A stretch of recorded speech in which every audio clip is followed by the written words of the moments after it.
हाल ही में जो घटनाक्रम घटा है उसकी वजह से अमेरिका के सामने दो बड़ी मुसीबत आकर खड़ी हुई।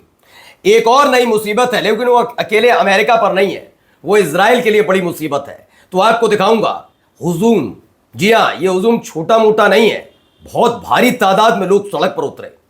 एक ऐसी जगह उतरे जहां ईरान युद्ध से उनका लेना देना नहीं, लेकिन ट्रंप के हालत खराब होती हुई नजर आई है, क्योंकि उनके खिलाफ अब तक का सबसे बड़ा प्रदर्शन माना जा रहा है। लेकिन जिस बुनियाद को हिलाने और तोड़कर मिडिल ईस्ट पर कब्जा करके रखने की महत्वाकांक्षाएं ट्रंप हो या उनके पूर्ववर्ती राष्ट्रपति हो उन्होंने पाल रखी थी, वो सब कुछ ध्वस्त हो गई। शिया और सुन्नी दोनों साथ आ गए। जी हां, एक खाड़ी देश है जहां पर शिया और सुन्नी दोनों समुदाय के लोग सड़क पर उतरे और वहीं की सरकार के खिलाफ प्रदर्शन किया।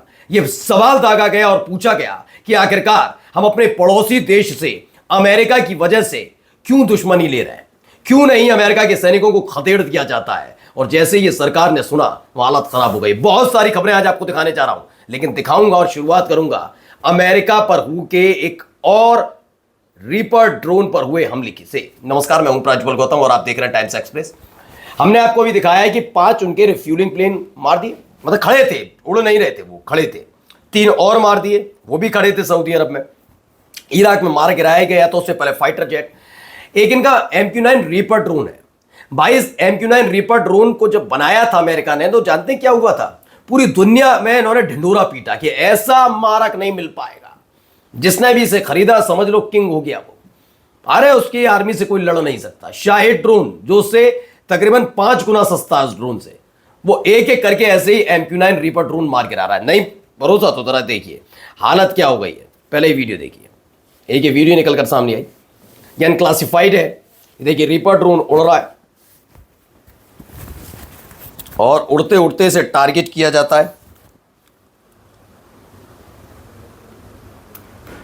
इसे लेकर जो दावा है वो है कि ईरान की वायु रक्षा प्रणाली यानी एयर डिफेंस सिस्टम ने ईरान के शिराज के ऊपर एक USAF MQ-9A रीपर ड्रोन मार गिराया। ये मत सोचिए कि ड्रोन ही तो मारा, ये शादी ब्याह में उड़ने वाला ड्रोन नहीं है जो 10,000, 5,000, 15,000 में आ जाता है। एक एक ड्रोन की कीमत करोड़ों में है। वहीं 35 लाख का ड्रोन बनकर तैयार होता है शाहिद ड्रोन, तो करोड़ों के ड्रोन को मार्ग भी गिराता है और उस पर भारी भी पड़ रहा है। यह हालत, मैं कह रहा हूं ना, इस युद्ध का इफेक्ट सिर्फ यहां तक नहीं है कि क्या अमेरिका सीज फायर कर लेगा, डील कर लेगा, शांति कब होगी, यहीं तक सीमित मत सोचिए। ट्रंप के लिए सबसे बड़ी परेशानी यह है कि उसकी अर्थव्यवस्था का एक बड़ा हिस्सा दूसरे देशों को हथियार बेचकर आता है। लेकिन इस पूरे युद्ध में अमेरिका के हथियारों की जो फजीयत हुई है, उसके बाद दुनिया देख रही है कि हथियार खरीदे किससे जाए। उस अमेरिका से जिसके हथियार ईरान के सामने बोने साबित हुए, या फिर उससे खरीदे जाए उस ईरान से जिसने पानी पिला दिया अमेरिका के बड़े बड़े हथियारों को, air defence system, radar system, missile, इनका ड्रोन, सबको, फाइटर जेट, इनके फ्यूल टैंक सारे उड़ा दिए। तो किससे खरीदा जाए? चलिए आगे देखिए। खबर जो आई, मैंने आपसे कहा था बहुत सारे लोग सड़क पर उतरे हैं। पहले ये वीडियो देखिए। तो लोग उतरे हैं सड़क पर, काफी कुछ चीजें इसमें नजर आई हैं। इस वीडियो को आप देखते चलिए और उस वीडियो में बहुत सारे दावे किए जा रहे हैं। बड़ी खबर, बहरीन में बड़ा बदलाव है। शिया सुन्नी एक हुए। शिया और सुन्नी अपने पुराने मतभेद बुलाकर विदेशी हस्तक्षेप के खिलाफ एकजुट हुए। मध्यपूर्व यानी मिडिल ईस्ट के राजनीतिक परिदृश्य को हिला देने वाले इस मोड़ पर बहरीन में एक ऐसी तस्वीर उभर रही है जिसकी किसी ने कल्पना नहीं की थी। सुन्नी और शिया जो लंबे समय से एक दूसरे के विरोध में रह रहे हैं, देश में बढ़ते विदेशी हस्तक्षेप के खिलाफ एकजुट होकर खड़े होते दिखाई देते हैं और दे रहे हैं। इसमें यह भीड़ उतरी, लेकिन इससे पहले भी मुझे याद है 7 अक्टूबर 2023 की वो तारीख जब हमास ने पहला हमला इजराइल पर किया था। इजराइल के समर्थन में अमेरिका आया था क्योंकि उसको हथियार बेचने थे इजराइल को। उसके हथियार लेकर उसने गजा पर हमला किया था। इस बीच एक संगठन उतर कर आया।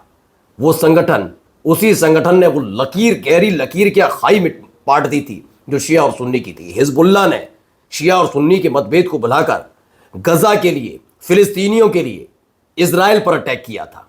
यह तब भी हुआ था, यह आज भी हो रहा है। बहरीन और इसलिए ज्यादा जरूरी हो जाता है कि बहरीन उस जगह निश्चित तौर पर खड़ा हुआ देश है जहां पर उसके दूसरी तरफ, समुद्री इलाके पे ही है, बिल्कुल उसके दूसरी तरफ ईरान है। ईरान और बहरीन के बीच सिर्फ एक समुद्री रेखा है जिसे स्ट्रेट ऑफ हॉर्मुज कहा जाता है। उस स्ट्रेट ऑफ हॉर्मूज पर नजर है अमेरिका की भी। बहरीन को सबसे पहले टारगेट किया था ईरान ने, कतर को टारगेट किया था, और अब इन सब के बीच शिया और सुन्नी नाराज इस बात से हैं कि अमेरिका की वजह से हम क्यों बारूद की गंध को सूंघें, क्यों आने वाली पीढ़ियों को दहशत में पैदा होने दें। यह सिर्फ आपकी बदौलत है, क्योंकि आपने अमेरिका को अपने यहाँ शरण दे रखी है, और ईरान यही तो कह रहा है हम पर हमला करने वालों पर को आप अपने यहाँ शरण कैसे दे सकते। बस बात है। भीड़ तो यहां पर भी उतरी। जरा ये भी देखिए, खबर निकल कर आई, देखिए बेतहाशा भीड़ नजर आएगी, भीड़ ही भीड़ नजर आएगी। लोग कितने हैं देखिए, ये किसके खिलाफ उतरे हैं और ये कहां उतरे, अभी सब चीज दिखाऊंगा।